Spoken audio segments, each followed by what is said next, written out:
जीवन तो जी रहे, लेकिन जीवन को जीते जीते ये नहीं पता कि ये जिंदगी है क्या, क्यों जी रहे, क्यों भगवान ने संसार में भेजा।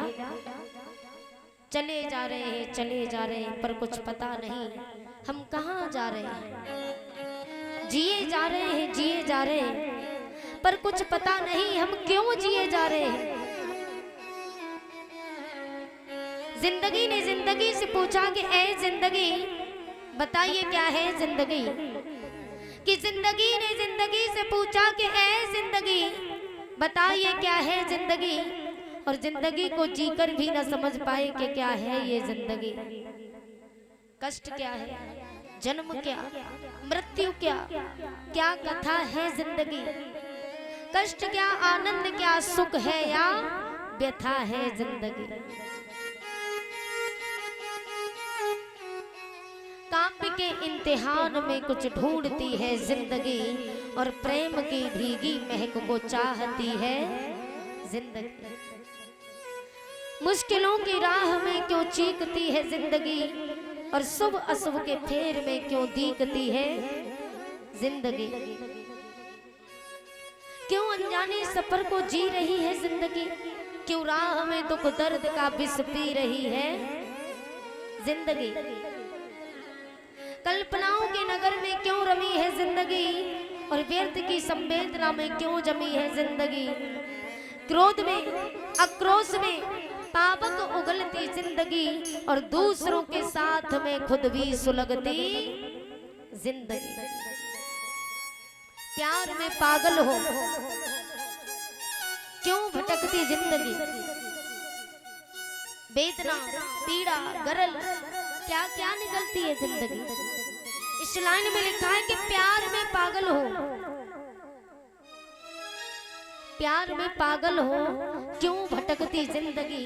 वेदना, पीड़ा, गरल क्या क्या निकलती जिंदगी। माँ बाप को छोड़ करके जो लोग, जो 4 दिन का प्यार होता है ना, उसके साथ जाते माँ बाप को छोड़ करके, याद रखना हमें कुछ दिनों के लिए खुशी मिल जाएगी, कुछ समय के लिए, लेकिन याद रखना जीवन भर रोना हो जाता है। ना तो हम इधर के रहते हैं ना उधर के रहते हैं। अरे जिसने हमें जन्म दिया, जिसने हमें 9 महीने अपने सांचे में डाला, उसका दिल दुखा के उसको रुला करके हम चल दिए।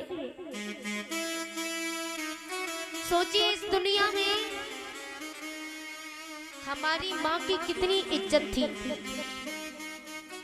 हमारी माँ एक गंगा जल की तरह पवित्र थी, लेकिन हमारे एक गलत कदम उठाने पर हमने अपनी माँ का सर शर्मिंदा से नीचे झुका दिया।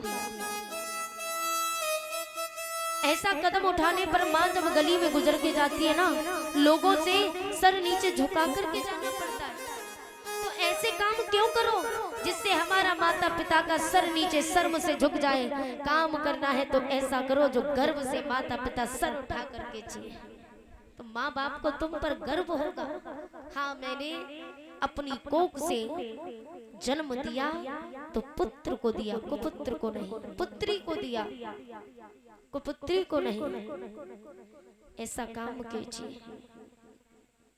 अरे क्या कहें, कितनी जगह पर क्यों बटी है जिंदगी, है ना। हजारों जगह पर जिंदगी हमारी, अकेली एक जिंदगी हजारों जगह पे बटी है।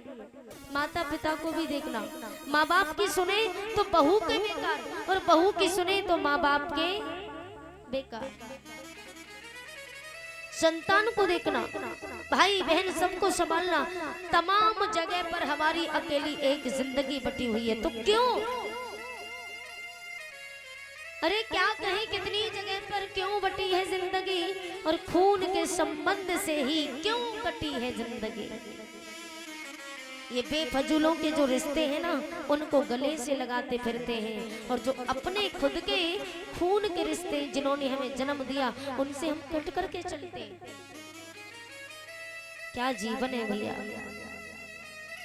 अरे क्यों कुछ समझ आता नहीं, ये पहेली है जिंदगी, और है कभी दुश्मन तो कभी लगती सहेली जिंदगी। संत जी कहते हैं कि ये जो जीवन है, जीवन शब्द जीव प्राण धारणे धातु से बना है, इसलिए धात्वर्थ के अनुसार प्राण धारण करने को ही हम जीवन कहते। लेकिन क्या यही जीवन है?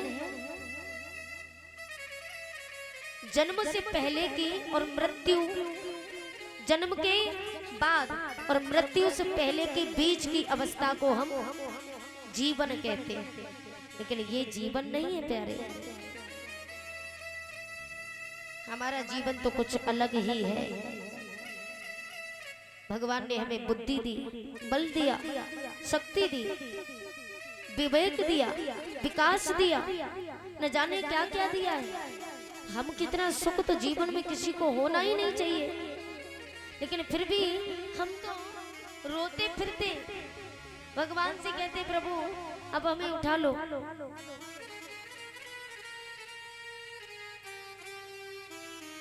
याद रखना, हमसे और आपसे कहीं अच्छा जीवन पक्षियों का, जानवरों का है। कोयल से पूछना भाई तेरा जीवन कैसा है, तो वो भी कहेगी अरे भैया जीवन एक संगीत है। कोयल को राग सी, भौरे को पराग सी और पतंगे को चिराग सी लगती है जिंदगी। पतंगा देखियो, जब दीपक जलाते हैं ना तो दीपक के आसपास मंडराता है, उसको ऐसा लगता है जीवन में रोशनी ही रोशनी है, बड़ा आनंद आ रहा है। कोयल को राग सी, भौरे को पराग सी और पतंगे को चिराग सी लगती है जिंदगी। चिड़ियों को चहक सी, तितली को महक सी और मधुमक्खी को शहद सी लगती है जिंदगी। मधुमक्खी से पूछना भाई तेरा जीवन कैसा है, तो मधुमक्खी भी कहेगी अरे भैया क्या बताएं, बड़ा आनंद आ रहा है, जीवन इतना मीठा है, इतना मीठा है कि मन करता है कि जीते रहें, कभी मरे नहीं। मधुमक्खी को शहद सी लगती है जिंदगी। सूर्य को सविता सी, पपीहे को कविता सी और मछली को सरता सी लगती है जिंदगी। चकोर को शशि सी और पुष्प को हंसी सी, लेकिन इस मनुष्य को ही फंसी सी लगती है जिंदगी, लगती है जिंदगी।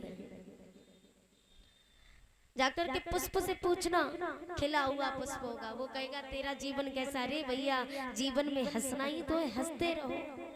मोर से कभी पूछना कि तेरा जीवन कैसा गुजर रहा है, तो मोर भी कहेगा अरे भैया जीवन में नाचना ही नाचना है, आनंद लेते रहो, मन करता है नाचते रहो। लेकिन अब मनुष्यों से पूछना भाई कैसी गुजर रही है, अरे भैया क्या बताएं, बस जी रहे, मर रहे, कट रहे। अब तो मन करता है भगवान बस ऊपर उठा ले। क्यों उठा ले? क्या हार गए अपने जीवन से? जीवन में संघर्ष करना ही जीवन कहते हैं। सच्चा जीवन उन्हीं का है जो जीवन में संघर्ष करता रहे, वास्तविक जीवन उसी का है। और जो जीवन में रोता रहे, बिलखता रहे, संघर्ष करने से पीछे हटता रहे, वो जीवन जीवन नहीं कहलाता, वो तो मरने के समान है, मुर्दे के समान। एक पहाड़ पर दो व्यक्ति चढ़ के जा रहे हैं, एक के सर पर 20 किलो बोझा है और एक खाली हाथ चढ़ रहा है। तो बताइए पहले कौन चढ़ेगा? जिसके सर 20 किलो बोझा है वो, या जो खाली हाथ चढ़ रहा है वो? खाली हाथ वाला। तो फिर क्यों बोझा ढो करके मरे जा रहे हो? जब खाली हाथ वाला पहले पहाड़ पर चढ़ेगा तो आपको कहां जाना है? नीचे गड्ढे में जाना है कि ऊंचाइयों को छूना है? ऊंचाइयों को छूना है ना, तो क्यों सर पे बोझा ढोते ढोते मरे जा रहे हैं? ये आपका अपना जीवन है प्यारे, हल्के से जियो, हल्के होकर के जियो। बोझा ढोते ढोते मर जाओगे, कुछ हाथ आने वाला नहीं है। बोले गोविंद भगवान की। भगवान ने हम जिस पर इतराते ना,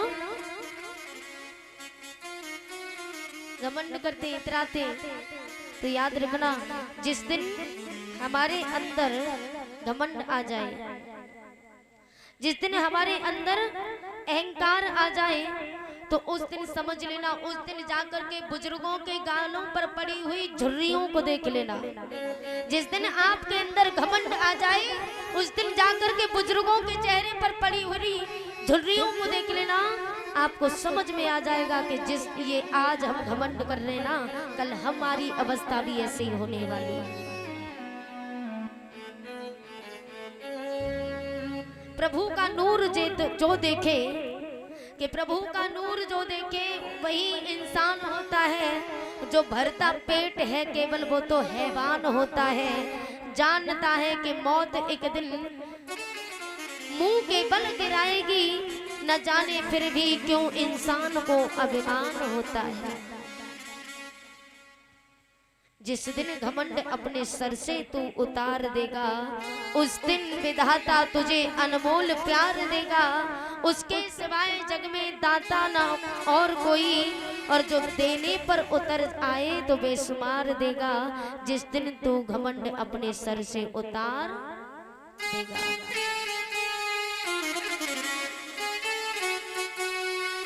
कहते ना पैसे का घमंड, तो याद रखना पैसा एक ऐसी चीज है, लक्ष्मी एक ऐसी चीज है, लक्ष्मी आती जाती रहती है। ये लक्ष्मी किसी की नहीं हुई सिवाय भगवान विष्णु के, है ना। इसको किसी ने पकड़ के रख नहीं पाया। और आप जो घमंड करते हो मैं इतने पैसे वाला, तो याद रखना एक दिन घमंड मिट्टी में मिल जाता है। ना जाने भगवान कब किसकी किस्मत पलट दे, कब किसको रातों रात अमीर कर दे, ये कुछ पता नहीं है। क्योंकि कहते हैं कि जब आप लाखों दरवाजे बंद करना, आगता यदि लक्ष्मी नारकेल फलम्बवत, परागता यदि लक्ष्मी गजमुक्त कपित्वत। अर्थात लक्ष्मी जब आती है ना, कितने भी दरवाजे बंद करना।